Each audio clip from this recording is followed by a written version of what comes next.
नमस्कार, HNN news में आपका स्वागत है। मैं हूं आपके साथ नम्रता शर्मा। आइए नजर डालते हैं खबरों पर। राजधानी स्थित जवाहर चौक में श्री पुस्तक व्यवसायिक संघ भोपाल के तत्वाधान में प्रांतीय बैठक आयोजित की गई। इस प्रांतीय बैठक में भोपाल सहित मध्य प्रदेश के विभिन्न जिलों से आए पुस्तक विक्रेताओं ने हिस्सा लिया। वहीं श्री पुस्तक व्यवसायिक संघ के अध्यक्ष सुनील जैन ने बताया कि वर्तमान में तकनीकी बदलावों और कुछ अनैतिक गतिविधियों के कारण हमारे पारंपरिक पुस्तक व्यवसाय के सामने अस्तित्व का संकट खड़ा हो गया है। कई दुकानदारों के सामने दुकानें बंद करने की नौबत आ चुकी है। वहीं उन्होंने कहा कि बड़ी ऑनलाइन कंपनियां भारी डिस्काउंट देकर बाजार पर एकाधिकार बना रही हैं, जिससे स्थानीय खुदरा पुस्तक विक्रेताओं का रोजगार छिन रहा है। बाजारों में बड़े पैमाने पर सस्ती और नकली किताबें बेची जा रही हैं। इससे न केवल मूल प्रकाशकों और विक्रेताओं को नुकसान हो रहा है, बल्कि बच्चों को भी त्रुटिपूर्ण सामग्री मिल रही है। ऑनलाइन और ऑफलाइन दोनों माध्यमों के लिए किताबों की कीमतों और डिस्काउंट की एक अधिकतम सीमा तय की जाए, ताकि स्थानीय विक्रेताओं को समान अवसर मिल सके। इन सारी समस्याओं को लेकर सरकार का ध्यान आकर्षण करवाने के लिए यह एक योजना बनाई गई, जिसके तहत शिक्षा मंत्री से जल्द ही मिलकर उन्हें समस्या से अवगत करवाया जाएगा। का मकसद व्यापारियों की जो समस्याएं हैं, जो ऑनलाइन व्यापार की समस्या है या प्रशासन द्वारा दुकानदारों को तंग करने की समस्या है, उस पर विचार करने के लिए ये बैठक बुलाई गई है। और इसके जो भी सुझाव होंगे उनको लेके जो भी हमारे शिक्षा मंत्री हैं उनसे हम मिलेंगे और उनको अपना सुझाव देंगे कि भैया व्यापारियों की बात सुनी जाए।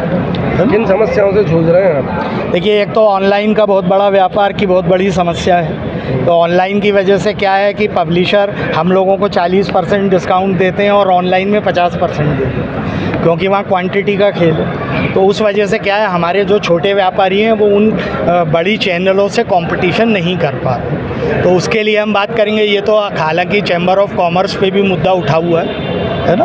तो लेकिन कई जगह ये आप ही के साथ ही लोग कई आरोप लगाते हैं कि स्कूलों के साथ जो कमीशन वगैरह जो रहता है उसमें बड़े लोगों को तो स्कूल वाले अलाउ कर देते हैं, मगर जो छोटे दुकानदार होते हैं वो अपनी दुकानों। देखिए, ऐसा है, देखिए स्कूल का जो व्यापार है वो आप समझ लीजिए कि हम लोगों ने पूरे मध्य प्रदेश में बचवा रखा है। अगर आप दिल्ली और एनसीआर में जाएंगे तो वहाँ 90% जो है स्कूल वाले खुद किताबें बेचते हैं। वो मध्य प्रदेश में चूँकि प्रशासन से ऐसी एक बात है कि दुकानदार ही बेचेगा, इसलिए वो व्यापार बचा हुआ है। ये बातें वो लोग करते हैं जो समझते नहीं। देखो, शासन सिलेबस चेंज कर देता है, नहीं पाठ्यक्रम परिवर्तित कर देता है। वो हमको सूचना नहीं मिल पाती, किताबें पुरानी हो जाती हैं और पुरानी होने के बाद उनको बदल नहीं पाते। व्यापारियों का नुकसान होता है, चाहे पाठ्यपुस्तक निगम हो, चाहे यूनिवर्सिटी हो, चाहे माध्यमिक शिक्षा मंडल हो। सिलेबस में परिवर्तन की हमको सूचना मिलनी चाहिए। दूसरी, पुस्तक व्यवसायी संघ की सबसे बड़ी व्यापारियों की समस्या ये ऑनलाइन की समस्या। सब पुस्तकें ऑनलाइन पे हैं, हम व्यापार लोग कैसे करें?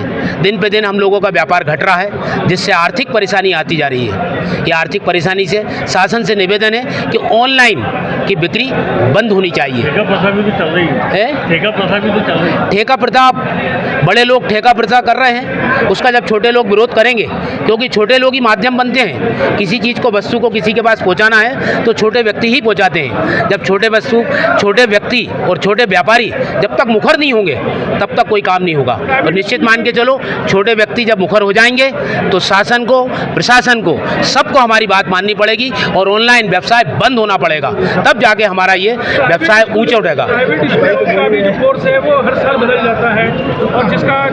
देखो, प्राइवेट स्कूल की समस्या सबसे बड़ी ये है कि प्राइवेट स्कूल वाले स्वतंत्र हैं, क्योंकि उनका गवर्नमेंट में रजिस्ट्रेशन है सरकार में। वो अपनी पुस्तक के ऊपर और उनका पाठ्यक्रम के ऊपर उनका स्वयं का निर्णय लेता है। फिर भी हम प्रयास करेंगे कि वो बात हमारी पूरी तरह से।